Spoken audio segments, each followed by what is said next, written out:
최근 학부모 커뮤니티를 뜨겁게 달구고 있다는 키 크는 주사. 키 크는 주사 어디로 가시나요? 성장 주사 정말 맞춰야 할까요? 10살 키 크는 주사 늦은 걸까요? 매일 한 번씩 최소 6개월에서 길게는 수년간 꾸준히 맞아야 한다는 이 주사는요. 한 달에 60만 원에서 100만 원, 1년이면 1000만 원에 달하지만 주사를 찾는 사람들은 계속 늘고 있다고 합니다.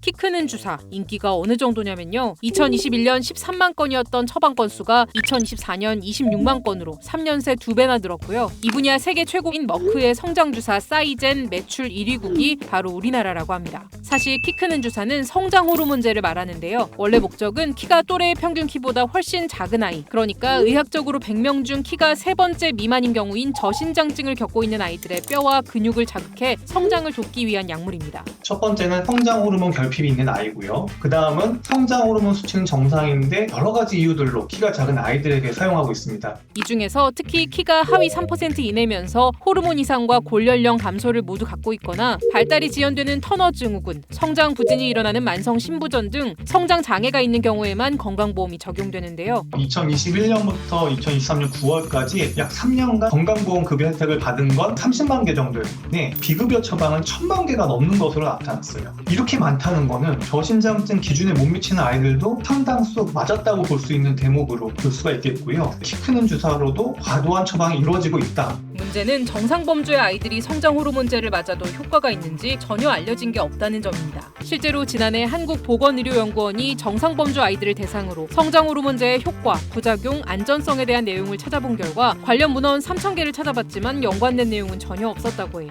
진짜 안전한지 효과가 있는지 과학적인 연구 결과는 확인되지 않았다, 그런 의미입니다. 이 주사 효과 있으려고 비싼 돈 들여 맞는 건데 호르몬 결핍이 있는 아이들은 분명한 효과를 볼 수 있지만 그렇지 않은 아이들의 경우 이야기가 다르다는 거죠. 성장 호르몬 수치가 정상인데 키가 너무 작은 경우도 있을 거 아니에요? 그게 흑발성 저신장증 같은 경우일 텐데요. 성인 최종 키를 실제로 살펴봤더니 이 치료를 했어도 거의 증가가 없다는 보고도 있고요. 3cm 아니면 7cm까지 증가됐다는 보고들까지 효과면에서 너무 다양한 얘기들이 많아서 흑발성 저신장증도 논란이 많은 상황인데 그냥 좀 키가 작아서 한번 맞아보지 이런 경우는 더 논란이 많을 수밖에 없다는 얘기입니다. 게다가 부작용이 정확히 확인되지 않은 건 더 큰 문제입니다. 이 주사의 부작용은 두통, 말단비대증, 척추 측만증, 고혈당 등이 대표적인데요. 성장 호르몬제를 투여받고 이상 증세를 겪는 경우가 매년 급격히 늘어나는 추세인데다 키가 정상 범주에 들어오는 아이들이 이 주사를 맞는다면 어떤 부작용이 일어날지 아무도 알 수 없는 상황입니다. 키만 크려는 목적으로 맞는 아이들은 존재하지 않았거든요. 이 아이들이 진짜 나중에 성인 돼서 어떤 문제가 생길지 정말 모를 것 같아요. 가장 큰 문제는 아직 성장 호르몬 주사에 대한 가이드라인이 없기 때문에 이곳저곳에서 무분별하게 처방하고 있다는 건데요. 한국의 경우 평균 키에 속해도 더 큰 키를 원한다면 성장 호르몬제를 처방받을 수 있지만요. 프랑스의 경우 키가 작은 아이라고 해도 무턱대고 성장 호르몬 처방을 해주지 않는다고 합니다. Et on ne prescrit en France que quand il y a un problème de santé particulier. Donc ces problèmes de santé qu'on recherche, c'est notamment le fait d'avoir un manque d'hormones de croissance, un déficit en hormones de croissance.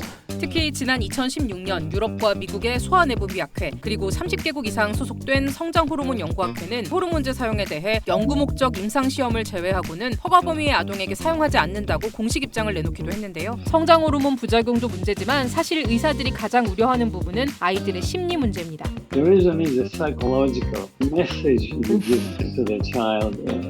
You give them a false promise.